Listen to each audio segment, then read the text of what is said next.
अंधेर नगरी चौपट राजा, टके शेर भाजी टके शेर खाजा। काशी तीर्थ यात्रा की वापसी में एक गुरु और शिष्य किसी नगरी में पहुंचे। नाम था उसका अंधेर नगरी।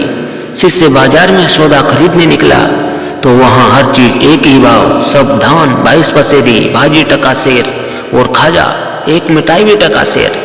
शिष्य और चीजें खरीदने के झंझट में क्यों पड़ता, 1 टके का शेर भर खाजा खरीद लाया और बहुत खुश होकर अपने गुरु से बोला, गुरुजी यहाँ तो बड़ा मजा है, खूब सस्ती हैं चीजें, सब टका शेर, देखिए 1 टका में ये शेर भर खाजा लाया हूँ।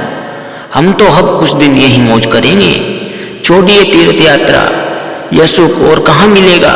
गुरु समझदार थे, बोले बच्चा इसका नाम ही अंधेर नगरी है, यहाँ रहना अच्छा नहीं, जल्दी भाग निकलना चाहिए यहाँ से। वैसे भी साधु का एक ठिकाने पर जमना अच्छा नहीं कहा है। साधु रमता भला पानी बहता भला। पर शिष्य को गुरु की बात नहीं भाई, बोला अपने राम तो यहाँ कुछ दिन जरूर रहेंगे।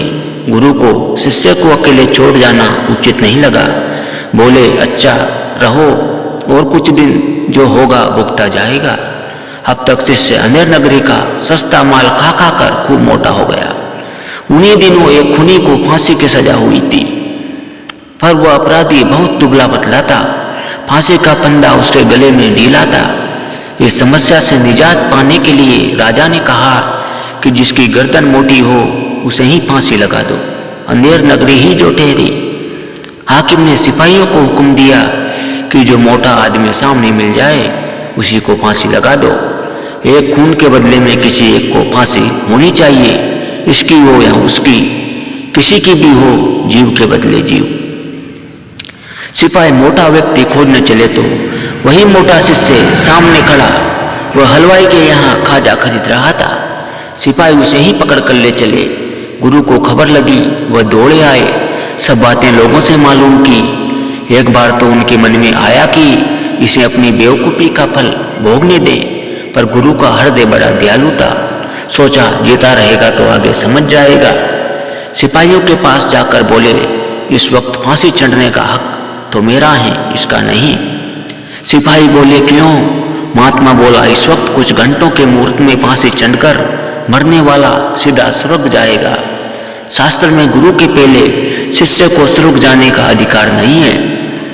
शिष्य गुरु की चाल समझ गया। वह चिल्ला उठा, नहीं गुरुजी, मैं ही जाऊंगा।